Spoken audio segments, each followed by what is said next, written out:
ikhwas sekalian, kita malam hari ini insya Allah akan melanjutkan telaah kita terhadap kitab Fiqh Dakwah karya Allahyarham Bapak Muhammad Natsir. Tadi saya juga mengikuti pemaparan dari Ustadz Adian Husaini. Di antara tadi beliau mengawali bahwa Pak Nasir sangat concern terhadap berbagai problematika umat. Di antaranya yang pokok tadi beliau menyebutkan ada 3. Pertama soal sekularisasi dan sekularisme. Yang kedua adalah kristenisasi. Dan yang ketiga adalah nativisme. Tadi beliau mengurai dan itu ternyata juga yang menjadi perhatian beliau sampai tertuang di dalam khitah dakwah dan juga sepertinya melatar belakangi tulisan beliau di dalam kitab Fiqh Dakwah ini. Karena itu insya Allah kita akan lanjutkan telaah ini. Mudah-mudahan 45 menit ke depan kita bisa bahas sebagian kecil dari kitab Fiqh Dakwah ini. Dan nanti 30 menit mudah-mudahan kita bisa berbincang, mendapatkan banyak yang insya Allah dari antum semuanya yang sudah ikut mengambil bagian dari pekerjaan dakwah di tempatnya masing-masing. Ikhwas sekalian,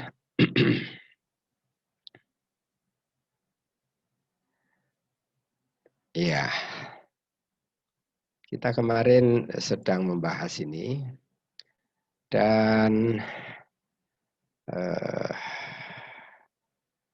kita baru sampai pada pembahasan tentang ahamiyah, pembahasan tentang urgensi dakwah. Yang di dalam pembahasan tentang urgensi dakwah sesungguhnya juga termuat tanggung jawab dakwah. Nah, ini sepertinya menjadi khas ya.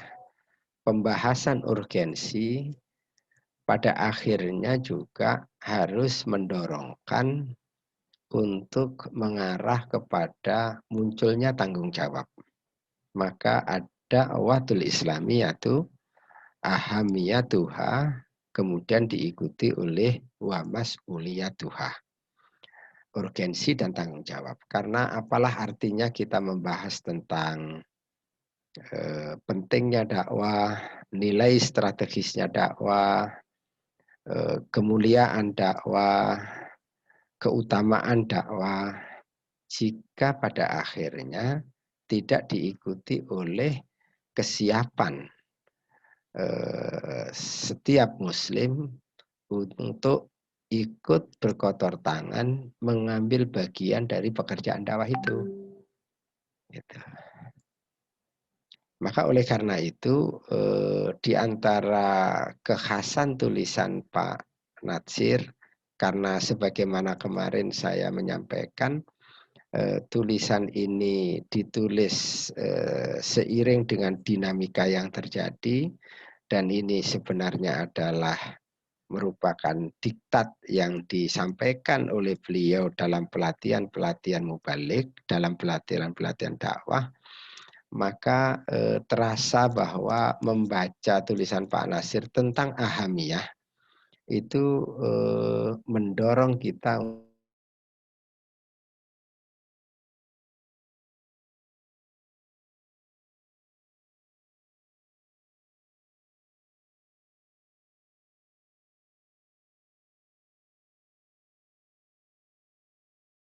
beliau mengutip surah At-Tin ya. Surat At-Tin Dan beliau menyebut dengan bahasa bahwa isi risalah itu ada dua, basyira wa nadhira, dan itu ada pada surat At-Tin. Agar supaya manusia tetap dalam kemuliaannya, maka harus disambut atau diisi dengan illalladzina amanu wa amilus salihat. Menghadirkan iman dan amal soleh, disitulah tanggung jawab dakwah itu. Sekaligus juga di situ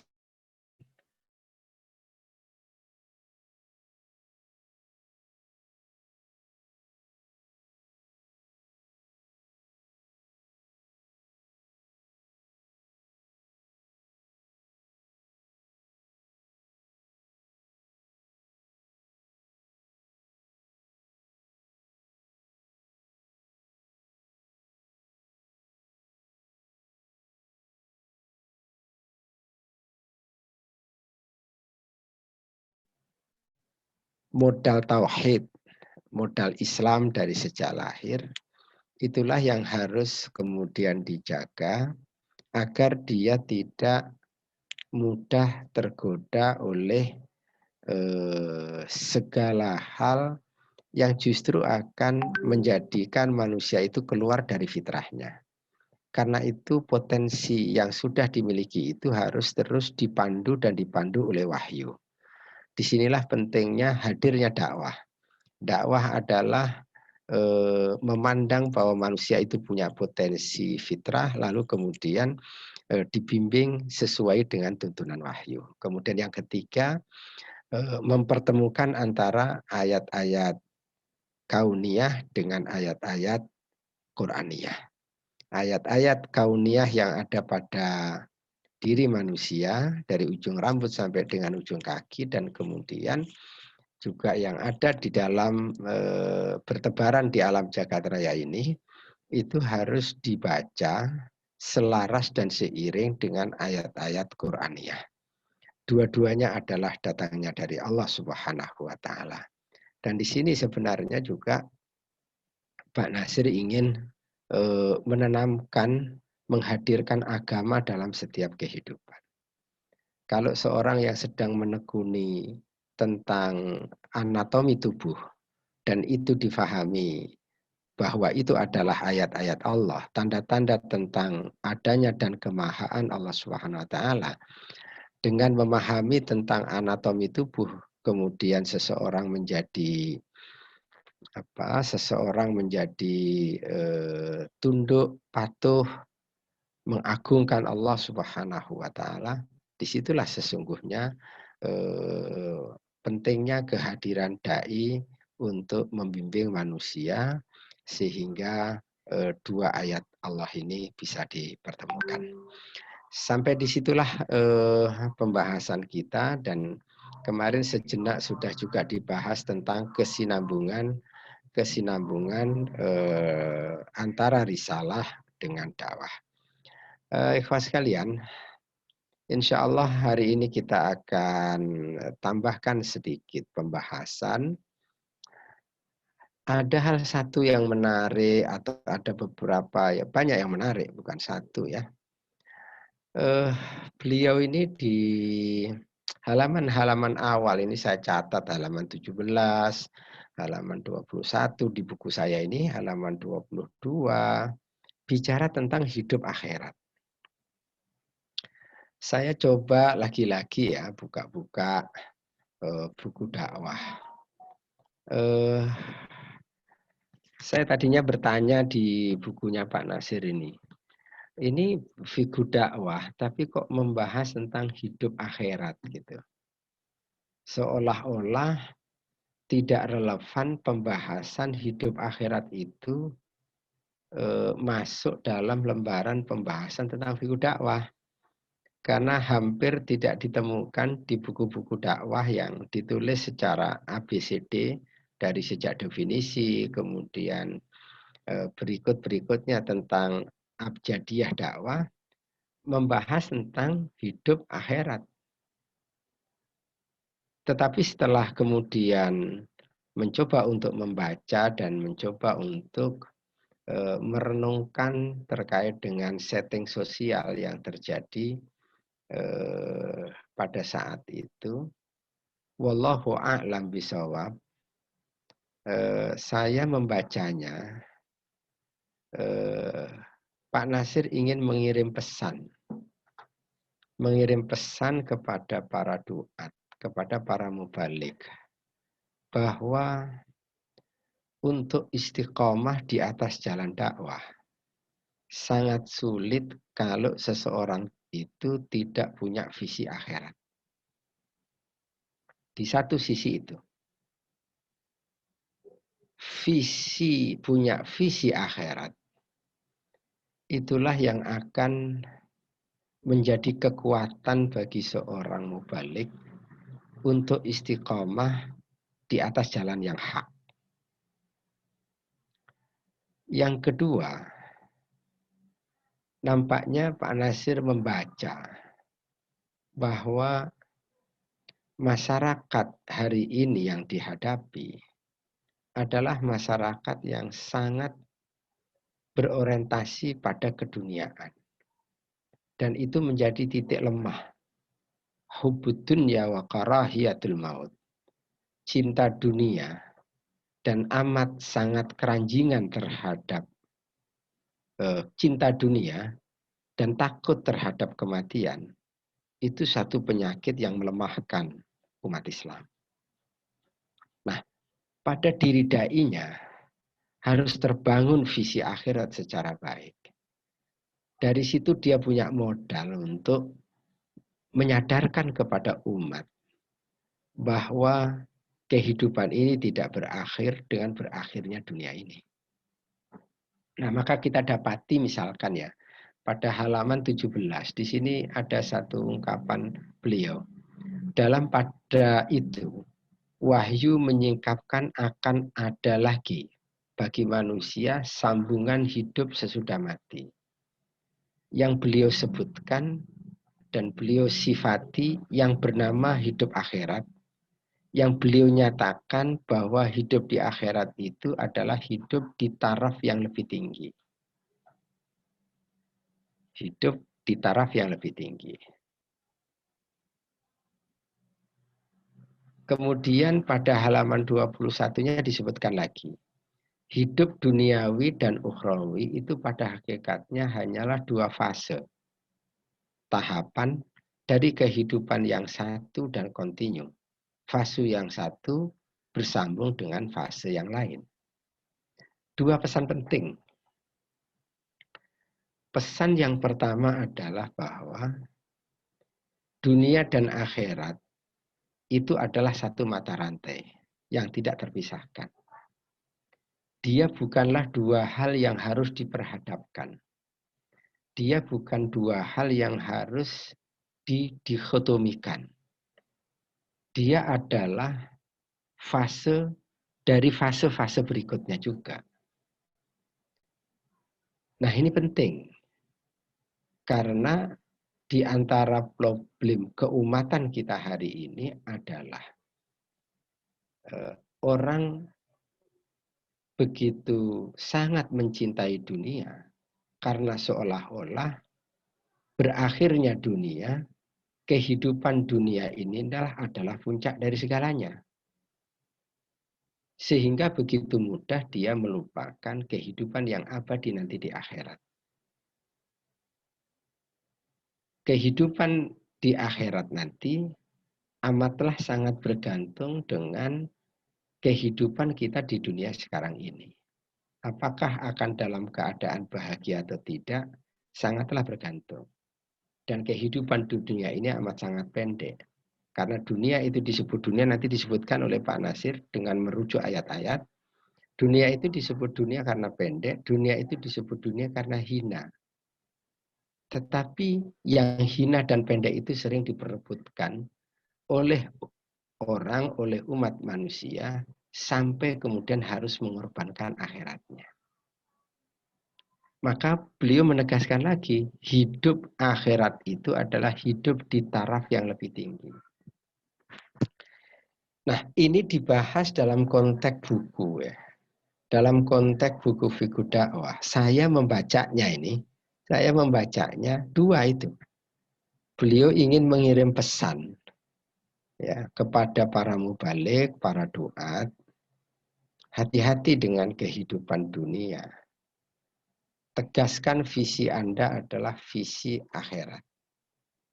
Dan itu adalah visi di taraf yang lebih tinggi. Jangan sampai seseorang terjebak pada kehidupan atau kesenangan sependek kesenangan di dunia. Kemudian pada halaman 22-nya disebutkan pergunakan karunia Khalik yang diperoleh di dunia ini untuk mencapai kejayaan di akhirat. Jadi ada 3 menarik bagi saya itu. Saya membaca satu halaman ini apa ya, beberapa halaman itu lama sekali berulang-ulang. Jadi yang pertama beliau menegaskan, mungkin kalau boleh saya balik halaman 21 itu di atas. Nah, begitu kemudian halaman 17. Halaman 21 menegaskan, kalimat beliau itu menegaskan tentang kesinambungan antara hidup dunia dengan kehidupan di akhirat. Nah, ini juga sekaligus mengkritik ya. Apa yang sering kita dengar ketika seseorang melepas jenazah saudaranya. Sangat terasa implikasi dari faham materialisme yang menyebutkan marilah kita hantarkan jenazah si fulan ke tempat peristirahatannya yang terakhir. Seolah-olah mati itu adalah akhir dari perjalanan, padahal masih panjang. Yang kedua, kehidupan di akhirat itu berada di taraf yang lebih tinggi. Wal akhiratu khairul laka minal ula. Gitu. Karena itu maka visinya harus visi akhirat. Nah, posisi hidup di dunia harus dijadikan sebagai peluang untuk ya posisi di dunia yang dia mendapatkan banyak karunia dari Sang Khalik harus dijadikan sebagai alat, sebagai media untuk dia bisa mencapai kejayaan hidup di akhirat. Indah ini.